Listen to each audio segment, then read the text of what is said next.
Hey everyone, welcome to my little update video here. Just wanted to give you guys a quick recap of the USDGC distance competition, how that went for me. And also just wanted to say hi to all the people that have come over from Anthony Bedanza's channel when I did that coaching collaboration with him, and he gave me the shout out. Literally gave me like an instant 500, 600 subscribers, something ridiculous. So I'm really grateful for that. And to all you guys that are new here, welcome to my channel. So the distance competition itself was an amazing experience. I would say the best part about it was meeting all those top pros and just how nice and welcoming everyone was. A lot of the top touring pros I got to say hi to. I made sure to go out of my way to shake their hands and say hi and get to know those guys as much as I could, you know, in the time we had between our throws. And really everyone was super nice. It really just kind of reinforced how much I love this sport, because again, I am really more of a track guy. I'm getting more into disc golf this past year and a half. And I think the community that we have in disc golf is one of the biggest things that's made me fall more in love with the sport and be even more committed to, you know, doing this coaching gig full time in this. So to all you pros, some of them told me that they've seen my videos and channel, which was flattering and surprising to me. So if any of you guys are watching this, any of the guys I met at the USDGC, guys and gals, thanks for being super cool, and it was great to meet you guys. Now the competition itself, I was fairly happy with how I did. I could not really have prepared better looking back on it. I was still coming back from some nicks and a little bit banged up from some stuff over the summer. So I had a pretty condensed preparation, especially when it came to throwing max power 360s. I also did make some form tweaks on my 360 so that I could better hyzer flip discs at high speeds. So I was coming in really good form despite the limited preparation.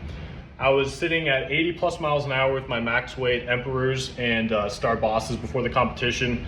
In the competition, I got up to 81 miles an hour, and I was not trying to throw hard. I think I just had all this adrenaline and I was well rested coming in, that I could not throw slower than like 79, 80, which felt good. From what I heard, again, don't quote me on this, but I heard from someone there that I may have had the highest speed on the radar gun during the distance competition itself out of everyone. If that is true, that's really cool, and it's validating to my training to know that, you know, in potentially the most competitive distance competition ever in disc golf, that I had the highest arm speed out there. Now, it may not be true, but if it is, it's cool. If not, at least I was within a couple miles an hour of the top guys at the worst, so that was cool to see. I did watch some of the guys throw in the final, and I was seeing some 77s, some 78s. There could have been some 80s in the first round that I didn't catch, but all those guys were super impressive, and they had amazing angle control.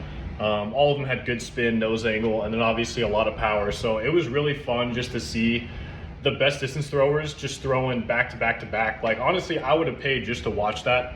To get to compete in the midst of those guys was definitely humbling and kind of took the experience to the next level, I would say. So because I'm still kind of in the infancy of developing my form and I haven't had even a full year of throwing 360s, I knew my angle control was going to be a little bit inconsistent. I didn't want to set my expectations so high to where I was bound to be disappointed. But I did know that with my power, if I caught one well, I'd be able to throw over 700 feet because that range is slightly downhill at the USDGC. I didn't catch any good angles, unfortunately. I was a little bit all over the place. It's to be expected. You get 5 throws in the first round. My hope was that in one of those 5 throws, I would catch a good distance line. I knew I had the power to go well over 700 feet in that downhill field. I didn't catch any good distance lines. I was a little bit nose up on some throws, and then when I corrected my nose angle, I ended up with some rollers. I'll try to put up some videos. I have some rear shots. I don't have the best evidence to look back at, so I'm really waiting to see the full video. I ended up getting bumped all the way down to 10th place by the time the first round was over, and only the top 6 go to the final. So I missed the final by about 4 spots, which, you know, it kind of stung a little bit to know I had the power to make it into that final. And obviously I wanted to have that fun of competing for the win in the final, because that really, you know, is one of the best rushes you could get in disc golf competition. So I think that was the bummer. But at the end of the day, you know, that I'm a few weeks removed from it now. I am really happy with the experience. There's a lot of things I'm going to be able to learn from to better prepare the next time to make sure that I can catch some good angles, including accounting for the extra adrenaline, which increased my grip strength and delayed my release to the right a little bit. And then also the way my feet were coming down on some of my 360s was leaning to a little bit rightward off balance throws, which was popping the nose up a little bit and also reducing my hyzer release. Ideally, I would throw nose down with hyzer flip something up on a big S curve. I was kind of throwing flat nose up and more flex shots. So that's just something I'm going to be able to better prepare for. You never know until you know, as the saying goes. Maybe the saying goes that way, I'm not sure. And really, again, it's a lot to look forward to because, you know, being at 81 plus miles an hour in radar with max weight, you know, 12 speed, 13 speed discs, the power is already there. I just need more reps in the tank over this next few months.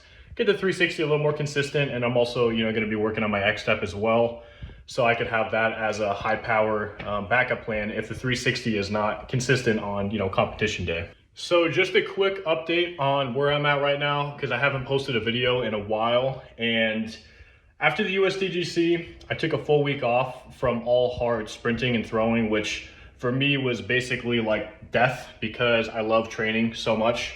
And then I worked my way back into throwing, and my body was feeling really good because of the rest. And I was kind of getting back into the X-Step. I was going to continue improving my form in the X-Step and then start throwing forehands and doing a lot more putting practice and start playing more rounds this off season to get good at actual disc golf. Kind of had some bad luck with injuries. I was helping someone move something. I was helping a family member unload their motorcycle from the back of a van, and I made a mistake when I pulled out this block from under the skid plate of the motorcycle.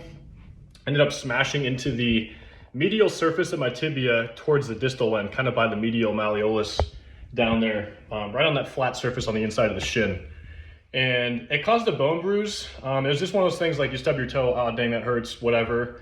I didn't really think about this bone bruise turning into a stress injury. So I just kept throwing and running like usual, just forgot about the, you know, the impact that had happened to my leg. It ended up turning into a stress reaction, started becoming a stress fracture. I caught it really early on because I've had a few stress fractures before from running back in the day. So I caught it really early, luckily. Had to take about 2 weeks of absolute rest from impact and twisting activities. That's back to 100%, but at some point during that time when the stress fracture was developing, I got an acute sprain to my ring finger PIP joint, the radial collateral ligament, which is, if you guys can see that right here on the inside of that joint, that ligament that prevents it from bending outward at that joint. I think what happened, this is kind of theoretical because it didn't really happen on one throw exactly. What I think happened was I was power gripping small rim fairway drivers, 6.5 speed gyro drivers, which have a pretty small profile rim if you guys have thrown those. I should have been fan gripping them. It was my mistake, but that combined with my balance being off that session, I was yanking on the discs pretty hard, and I was also throwing like 77 miles an hour because I made some big breakthroughs with my X-Step. That was just a recipe for disaster. At least this is me, you know, trying to, in retrospect, figure out what happened so I don't make the same mistake next time. And that was the session where I felt a little bit of a subluxation of the joint, a partial dislocation at some point during the session. And normally when that happens, you know, you just kind of crack your knuckles, you get the joint back in place, but I wasn't able to really fix it. So I knew something was wrong. I just didn't really know how wrong it was. I didn't really diagnose the injury correctly at first either. So it took me a while to get a handle on that. It's been pretty slow healing, pretty slow rehabbing. So I actually haven't thrown in about 3 weeks, even though I could because my tibia is 100%. So I'll be working back into throwing pretty soon here, and I got some really exciting X-Step form improvements that I'm going to be vlogging for you guys and talking about some stuff that relates to Clint's new Q video and some of the success that my clients have been having with it and that I experienced in that short, you know, time window before I got injured again.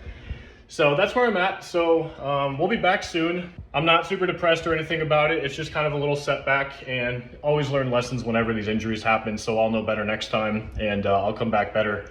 It's going to be a good off season still for me.